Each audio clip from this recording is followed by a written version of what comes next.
not what we get that makes us happy, it's who we become. How we live our life, who we are as a person. People can take away all the things, but who you become, no one can take away. And the problem is most of us are trying to be something we're not. And it isn't so much about change, about changing yourself. The change happens when you be yourself.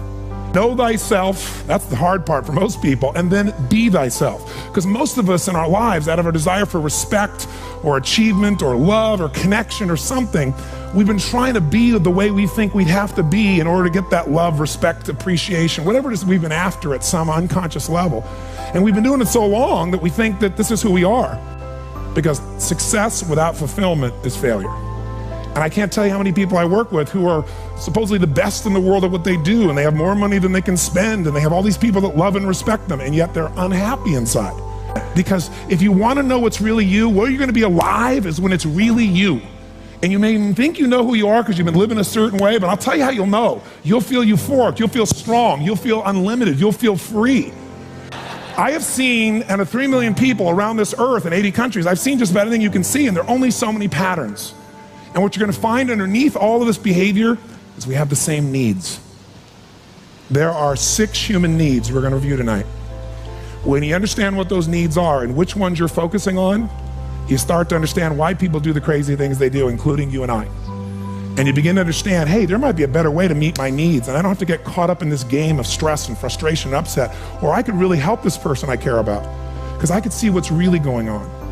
Part of what we want to accomplish here as leaders is we want to become practical psychologists.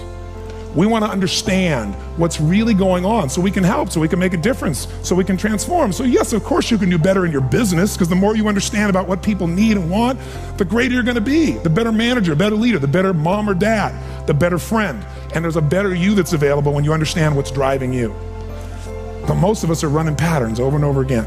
And we want to free that up. To free it up, we got to break the pattern. We got to do things that are different. So we're going to do something different. I'm not here because I believe in positive thinking. If you think that's what I believe, you don't know much about me. I'm not one of those people that believes you're supposed to go to your garden and chant, there's no weeds, there's no weeds, there's no weeds, there's no weeds. There's weeds right there. All right, that's what I believe. Here's what I believe. I believe that if you really want to be effective, you got to tell the truth. Control your mental focus. Remember, what you focus on is going to determine how you feel. So if you focus constantly on how things might not work out, and you look at in your brain all the possibilities of, well, what if this doesn't work, or what if that doesn't happen, if that's your mental focus, of course you're going to lack confidence. Remember, we experience whatever we focus on. So if you're focusing on how things won't work, you're going to feel the pain that you associate to that. You're going to create a tremendous amount of doubt, and then it usually becomes a self-fulfilling prophecy. You don't get what you want. Let me give you a kind of a simple example. I'd like you to try something. Please listen and please do this. What I want you to do is think of something you really want to have happen in your future, something you like to have or do or be. And what I'd like you to do is hope that you'll get this to happen in your life. Okay, try it. Think of something you really want in your life, something you really want to have happen, and hope it'll happen. Notice how it feels when you hope it'll happen. You may even notice what you say to yourself when you hope something will happen. Now, what I want you to do is get out of that state. Completely get out of that state for a second. And now let's have you think about the same thing you want to have happen in your life, but this time, I want you to expect that it will happen. Absolutely, totally expect it. Know it. Okay? And when you know it's going to happen, I want you to notice what happens to the pictures in your mind as you think about it. What's different? I want you to notice the difference in your body. Absolutely expect it will happen. You expect this will occur. You absolutely know it. Now, I got a question for you. Is there a difference in how you feel in your body, first of all? And I think you'll find the answer is yes.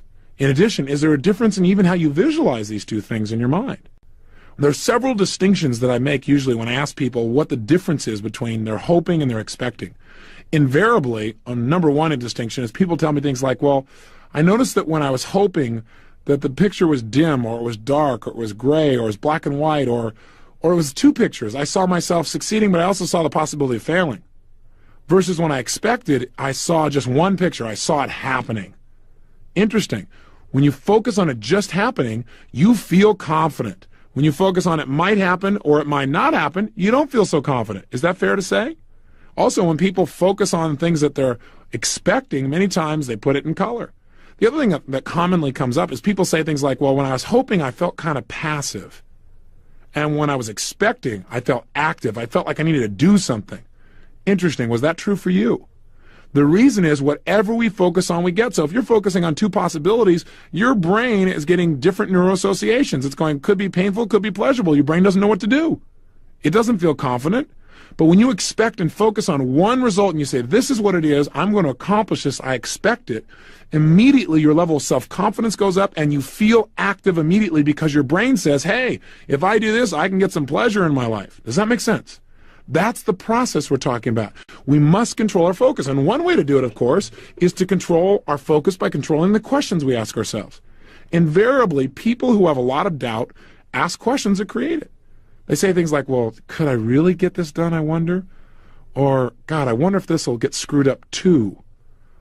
Versus coming from the place of saying, how can I get this done? Or better, what's the best way I can get this done? See, when something comes up for me, if I want to be confident, I don't say, gosh, do you think I can really pull this off? I ask myself, what's the best way to get this done? And enjoy the process. Now, by doing that, listen to the presupposition there. The presupposition is my mind's going to focus on how to get it done. I'm going to start expecting it's going to get done. I'm going to feel confident. Versus saying, will it work or will it not? In which case, I start focusing on two different possibilities and I lose my confidence. Are you following me? Good.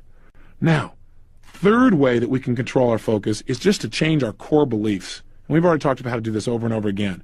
If you walk around in life believing that the only way you can feel confident is if you've already accomplished something, you got a problem. You're limiting yourself to the number of things you can ever feel confident about and succeed. In other words, some people say, well, how can I be confident when I've never done it before? Listen, I feel confident in all kinds of things I've never done before. You say, well, that's because you're screwed up. No, that's not why it is. It's because I come from a belief system that says this, that if I can imagine it, I can achieve it. So if I can even imagine it, I know I can achieve it, and that allows me to be confident. Plus, I have a belief system that says, if I'm committed, there's always a way to make it work. And no matter how tough the situation is, if I don't know how to make it work, somebody else does, and I can get their help. So I come from that place, and that allows me to be confident. I know I can get help. I know if I'm committed, there's a way to do it. And I know that anything in the past I've really been able to imagine accomplishing and finding a role model for, I can accomplish. Hey, listen, everything you do now, you once weren't good at. Everything you do now, there was a time when you had not done it. Why wait to get confident? Besides that, I know I can be confident about what I'm about to begin because I know, look, if it doesn't work out, I'll learn something, and that makes me feel confident because that learning will allow me to be better in the future. In other words, set yourself up to be able to be confident. Again, I'm not suggesting be foolhardy. I'm just telling you how to turn confidence on when you need it. And most of the time, you do need it. So a key question a lot of people ask me is, well, how can I create that level of belief? I understand I can change my body, but how can I create that belief so I wouldn't have to work at it? Well, there's a simple process that I teach people, and I call it my success cycle. And it's, for me, is my way of explaining why people who succeed seem to continue to succeed and get even stronger, and people who fail seem to go down a downward spiral. Why do the rich get richer and the poor get poorer? Not just in terms of rich or poor financially, but rich meaning mental, emotional, social, spiritual, intellectual, physiological, and financial. I put a copy of the drawing of my success cycle there on your summary. Now, if you take a look at it, you'll see that there are 4 elements that I think affect the quality of our lives. And I've got them represented there by those 4 boxes. Up in the top left-hand corner there, you should see the word potential. What's the potential of any human being? I personally believe it absolutely is unlimited. None of us even come close to scratching our real potential. The second element that affects human performance is our actions, up there in the box in the right-hand corner. The third element that affects performance are the actual results that we've gotten. In other words, what's the impact of our present actions and potential being utilized? And finally, the fourth element that affects performance is our beliefs. And you'll see that down in the left-hand corner in that box. And you notice that all these boxes have arrows that connect them. And they're all pointing in a particular direction, going clockwise, as if this was a continuous cycle. How does it work? Well, number one, what's the potential of any human being? Again, unlimited. But do most people's results in life, that bottom right-hand corner box, do most people's results reflect that level of potential? I would say no way. What's the problem? You might say, oh, I see what it is, Tony. It's that second box at the top. They don't take enough what? Action. I think that's true in many cases, but that's not the only problem. There are a lot of people who go out there and take a lot of action and still get lousy results. Why? Action by itself is great, but it is not enough. Hey, if you're in sales and you go out and make 100 cold calls because you're doing lousy, but you go out in a state of mind where you don't expect anyone's going to buy, and you turn to people and say things like, you wouldn't want to buy anything from me, would you? Maybe you don't say that verbally, but maybe your face says that because you don't expect them to. Is that going to affect your results? You better believe it's going to. You're going to get lousy results. In other words, success starts with our beliefs. If you look at that bottom left-hand box, that is the core of your performance. Think about it. See, the potential is there, but if for some reason you start out with some limiting beliefs like, well, I don't have that much self-confidence anyway, or I don't have the background, or I've never done this before, so I probably won't succeed anyway. If you have that belief, are you likely to tap a lot of your potential? Highly unlikely. Now, if you don't think you're going to succeed and you're not using much potential, are you likely to take massive action? Hardly. Now, when you tap a little bit of potential and you only take a little bit of action, what kind of results do you get? A little bit of results, if any. Now, what does that do to your brain and your beliefs? Your brain goes, see, I told you so. And now you have this reinforcing belief pattern because it points back to that experience. So what happens? You have even less belief. You tap even less potential. You take even less action if that's possible. You get even worse results. And now you're truly locked into the downward spiral to the point where now you start looking at how can you do the very least to get by. That's called death rattle to personal success. The opposite is also true too. Sometimes people have an experience in life where for some reason they get a result or something happens and they begin to absolutely believe, not just hope, but know that they can accomplish something. When that happens, whether it's because you changed your body or you had a new experience, you're going to tap a lot more potential when you know you're going to succeed, aren't you? And therefore, you're going to probably take a lot more action. Knowing you're going to succeed, you're inspired, you're going to go for it. When you take a lot of action and use a lot of your potential, what kind of results do you get? Usually great results. When you get great results, what does that do to your belief? Your brain goes, see, I told you you would succeed. And sure enough, now your beliefs are even stronger. So what do? You tap even more potential. You take massive action, and you get even greater results. What happens? Your beliefs even stronger. And now you're in that success cycle. You're in that place where you literally have momentum that drives you to a whole new level. That's how beliefs are formed. You might say, well, how can I get results, though? What do I do if I'm on the downward spiral? Well, you don't change your potential. That's always there. You don't just take action, although that's a great first step. You got to change your beliefs, and one of the easiest ways to do that is change your results in advance. You might say, what do you mean? Well, let me give you an example. Would you please stop what you're doing right now and do this exercise with me? Change your focus and pay 100% attention. You're going to like this. Here's what I want you to do. Please stand up just for a moment. Come on, stand up there. Come on. And what I'd like you to do is put your feet together so they're pointing straight ahead. Then what I want you to do is just take your right arm and bring it straight out in front of you and point your right index finger directly in front of you. So you're pointing straight ahead. When I say now, what I'd like you to do is turn clockwise as far as you can comfortably without stretching yourself or pushing yourself or really hurting yourself, okay? Ready? Go ahead and turn clockwise now as far as you can and just notice where you end up.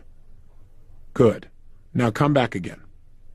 Okay, drop your right arm, close your eyes, and what I want you to do is something really simple. Some simple neuroassociative conditioning. Now, it's going to be simpler than anything we've done so far. All I want you to do is imagine that you're bringing your right arm back up again, and I want you to imagine it so vividly that you actually feel as if and see your hand coming up in front of you, straight out, pointing in front of you again. In other words, don't actually do it, but make it so real that it feels as if it's happening, and you can see it occurring. Then in your mind's eye, see and feel yourself turning clockwise again, only this time going twice as far. And make it effortless and expect to enjoy it. Good.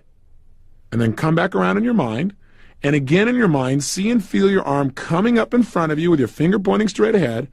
And when I say now, turn clockwise and see and feel. No, don't actually do it, but make it so real it feels like it's happening. See and feel yourself again turning, and this time going 3 times as far as you did the first time. Excellent. And now do it a 3rd time. Do it very rapidly and feel and expect yourself to go almost 4 times as far where you turn almost all the way around. Very good. Now, open your eyes. Bring your right arm back up physically this time with your finger pointing straight ahead. And when I say now, turn clockwise and go as far as you can without hurting yourself, and watch how much further you go this time. Go for it.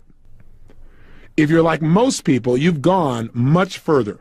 In fact, the average person goes at least a third further than they did before. So I got a question for you. Go ahead and have a seat. My question is this. What happened here? Did your potential change? No, you always had the potential to turn that far. Did you make major changes in your actions? No way. You didn't make major changes in your actions, but your results did change. Why? Because by rehearsing in your mind over and over again, you conditioned your mind to believe, to feel certain that it could go much further. You created an association in your nervous system that said, this will feel good and I can go further. And now you've gone much further. In fact, if you did it again, you could go even further again. So this is a perfect metaphor for what has to happen in life. If you want to succeed, you need to rehearse over and over succeeding until it's so real for you, your brain begins to believe it. Now you'll tap more potential, you'll take better action, and in real life you'll get better results. Then it'll reinforce your belief, and now you're off and running. Does this make sense? This is the way to create lifelong, unstoppable self-confidence. This is what I did for myself, because I was on the downward spiral. All I did was create the results in my head so vividly, I began to believe them. When I believed them, I tapped more potential, I took more action, I started to get those real results in my life. Emotionally, economically, in my relationships, in virtually every area of my life. And let me leave you with two more things on confidence. One, if you really want to be confident, know what causes people to lack in it. Focusing too much on yourself and not enough on other people will guarantee that you'll lack confidence. What do I mean? I mean some people lack confidence because they pick themselves apart. They spend all day, every day, analyzing themselves. Why did I do this? Why don't I do that? How come I never accomplish these things? They ask lousy questions, they get lousy answers, and they create a tremendous amount of self-doubt. Do you want to have more confidence? Stop analyzing yourself so much and focus on other people and how you can contribute to them. And as you start giving to other people, you'll feel more confident about what you can even do for yourself. Does that make sense? And finally this, you can feel confident if all you do is remember some of the things you've accomplished in your life. You are a successful, competent person. You've done a lot of things in your life extremely well. No matter who you are or what your background is, there are things in this world that you are really good at, things you've really accomplished in your life that you've got to be proud of. Every human being I meet, I know is my superior. Because I know all of us in life have focused our attention on various things, and whatever you've focused on a lot, you're good at. And every human being I meet in my life, I know that I'm superior to in some way as well. And that makes me feel confident as well, knowing I can learn from other people and that I can give too. So in order to help yourself really have reasons to feel confident, not just put yourself in state, but to feel like you got reasons, all you've got to do is manage your memories better. Pull out some of your memories of tough situations in your life where you didn't think you could pull it off, but you turned it around. You have some of those, don't you? Situations where you thought, I could never figure a way to pull this off, and yet you did. You need to remember more of those and less of the times when you felt overwhelmed. What I want you to do is take out your success journal, and your assignment for today is simple. I want you to come up with 5 of your greatest successes in life. Things where you've really turned it on. Maybe some situations where it looked really dark, looked really difficult, and you didn't know how you're going to pull it off, but you did. And all I want you to do is write down a paragraph or so about each one of those. In other words, pull out of your memory file some of the references that can show you that you deserve to be confident, that you're competent and confident that you can make things happen even in the toughest of times. And use those examples to remind yourself in the future that whatever's going on, you can find a way. Do that today and have some fun filtering through your memories and picking 5 of your favorites.